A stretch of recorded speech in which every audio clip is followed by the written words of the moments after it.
Good morning all of you, this is Chhavi from Chhavi maths academy. आज हम करने वाले हैं हाइट एंड डिस्टेंस। ये है class 10th worksheet number 38, most important chapter height and distance. हमने discuss किया था कि ट्रिग्नोमेट्री और हाइट एंड डिस्टेंस दोनों ही बहुत इंपॉर्टेंट चैप्टर है। आपने ट्रिग्नोमेट्री कंप्लीट कर लिया है, अब हम हाइट एंड डिस्टेंस करने वाले हैं क्योंकि it's related to the trigonometry. ठीक है, चलिए सबसे पहले हम बात करते हैं। हमने ट्रिग्नोमेट्री में देखा था बेटा कि जो ट्रिग्नोमेट्री है it is based on a right angle triangle which is A B C. ठीक है, एक सेकेंड।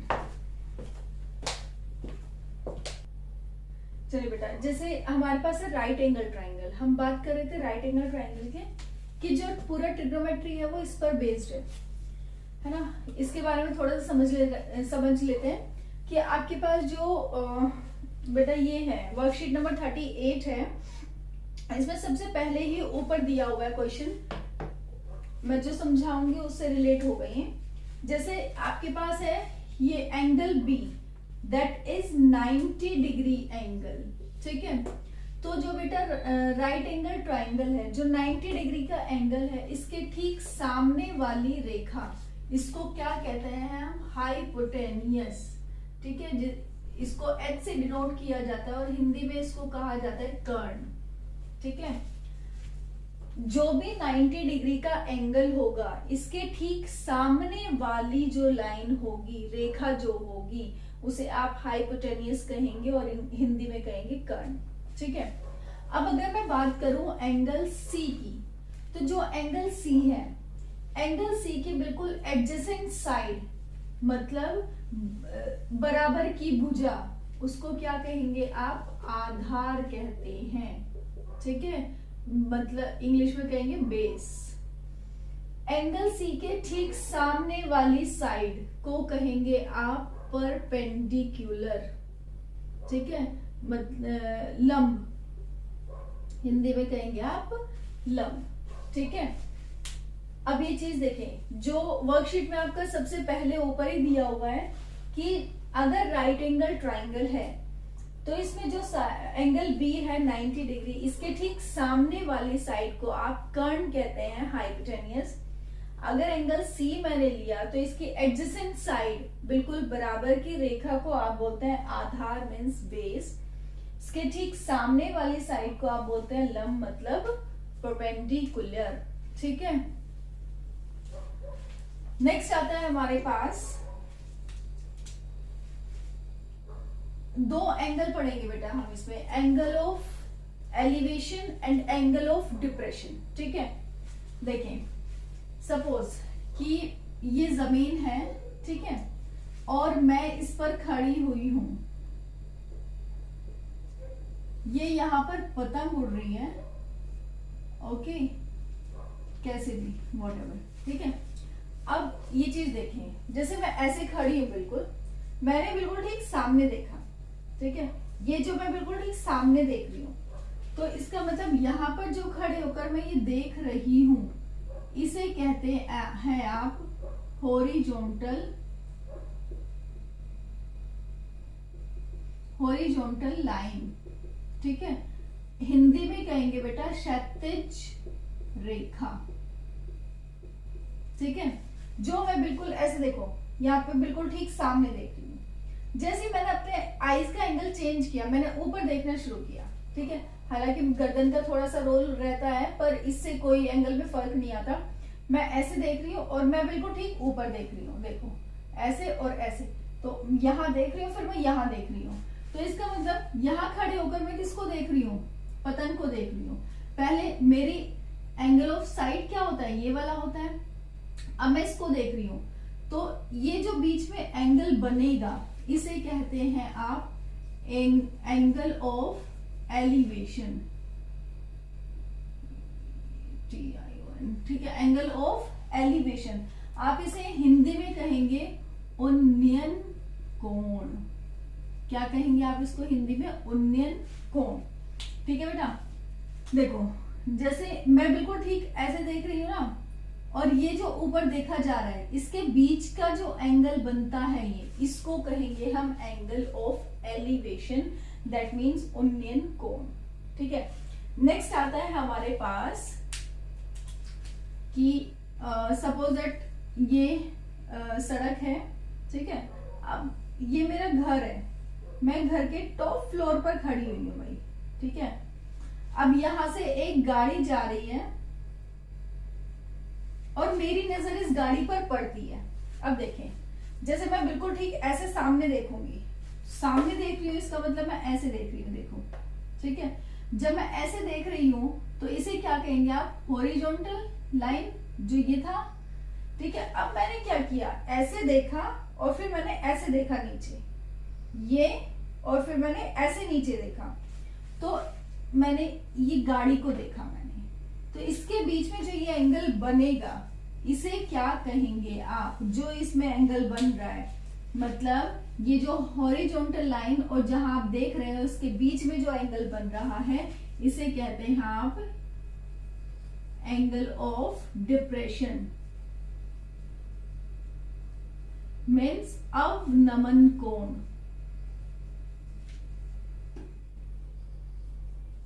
याद कर लें इस चीज को बेटा, अगर आप खड़े हैं, आप नीचे से ऊपर की तरफ देख रहे हैं, नीचे से ऊपर की तरफ देख रहे हैं, तो इसको कहेंगे हम एंगल ऑफ एलिवेशन, ओनियन कोण। ठीक है, मैं नीचे की तरफ देख रही हूँ, ठीक है, नीचे की तरफ देख रही हूँ, तो इसे कहेंगे एंगल ऑफ डिप्रेशन, मतलब अवनमन कोण। क्लियर?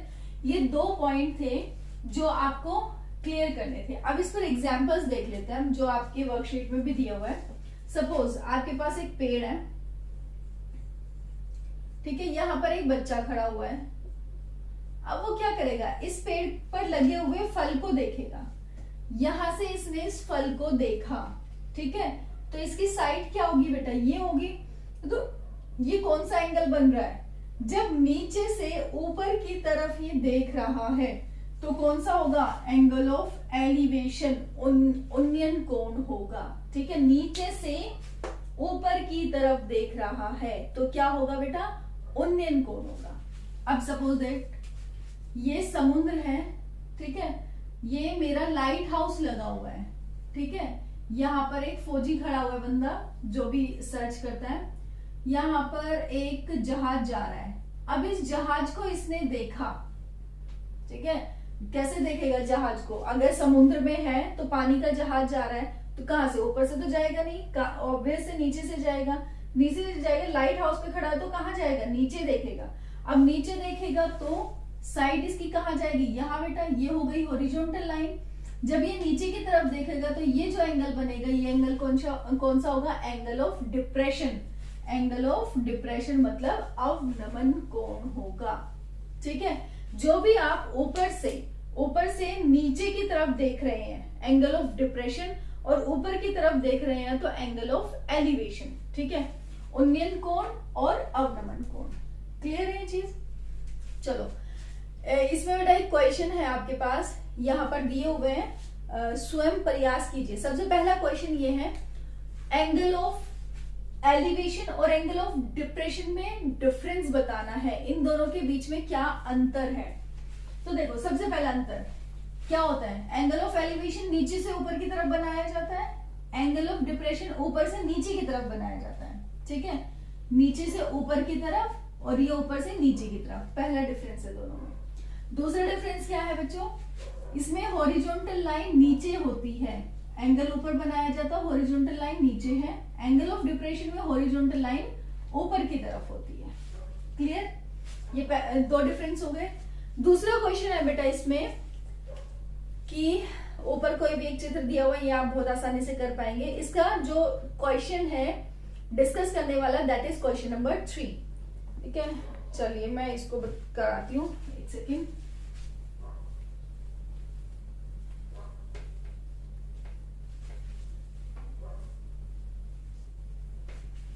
चलिए बेटा, नेक्स्ट क्वेश्चन है ये आपका, क्वेश्चन नंबर 3 कहता है, बहुत ध्यान से सुनना बेटा। क्वेश्चन नंबर 3 कहता है, हाँ, इसमें मैं ये चीज बता दूं, ये हाइट एंड डिस्टेंस में सबसे इंपॉर्टेंट चीज क्या है, सबसे इंपॉर्टेंट बात ये है इसमें कि जो आपको क्वेश्चंस दिए होंगे वो स्टेटमेंट बेस्ड क्वेश्चंस होंगे, मतलब हिंदी टाइप जैसे लिख कर देते हैं कि ऐसे है ऐसे है, तो उसको डिकोड करके उसका फिगर आपको खुद बनाना होगा, चित्र आपको खुद बनाना है। पहला स्टेप क्या होता है, इसका चित्र बनाना है। क्वेश्चन को डिकोड करो और इसकी फिगर बनाओ, ठीक है। अगर वो फिगर सही बन गई तो समझ जाओ कि 100% क्वेश्चन आपका सही ही होगा। पर अगर फिगर आपने गलत बना दी, आपने क्वेश्चन ही डिकोड कर दिया, तो 100% लिख लो क्वेश्चन गलत ही होगा, क्योंकि क्वेश्चन डिपेंड ही पूरा का पूरा किस पर करता है, फिगर पर करता है डिपेंड, ठीक है। तो इसमें ज्यादा से ज्यादा जो प्रैक्टिस करनी है आपको वो क्वेश्चन पढ़ के उसके फिगर बनाकर क्वेश्चन करना बहुत आसान है। इसमें प्रोसीजर बहुत आसान है क्वेश्चन का, कि सॉल्यूशन बहुत आसान है, पर जो मुश्किल बात है ना इसमें, यहाँ पर क्वेश्चन को डिकोड करके उसका फिगर बनाने वाला चीज है, ठीक है, उस पर ज्यादा मेहनत करनी है। तो ये जो क्वेश्चन है ये आपके लिए सैंपल है सिर्फ, ठीक है। चलिए नेक्स्ट, ये वाला जो क्वेश्चन आता है मैं इसको पढ़ देती हूँ। क्वेश्चन कह रहा है, समुद्र तल से 65 मीटर ऊपर स्थित एक बिंदु से बादल का उन्नयन कोण बीटा है। पहले तो हम समुद्र बना लेते हैं। भाई देखो समुद्र होता हालांकि ऐसा है, पर हम समुद्र ऐसा बनाएंगे क्योंकि हम सिर्फ शांत समुद्र की बात कर रहे हैं, जो बिल्कुल ठहरा हुआ पानी है, ठीक है। क्योंकि अगर हम इसकी बात करेंगे भाई यहाँ पर कैलकुलेशन अलग होगी, यहाँ अलग होगी, यहाँ अलग होगी, ठीक है, तो वो कोई मेजरमेंट नहीं होता। तो हमने ये समुद्र बना लिया। अब इसने कहा समुद्र से 65 मीटर ऊपर स्थित एक बिंदु से, समुद्र से ऊपर हमने 65 मीटर ऊपर हमने एक बिंदु बना लिया भाई, ठीक है।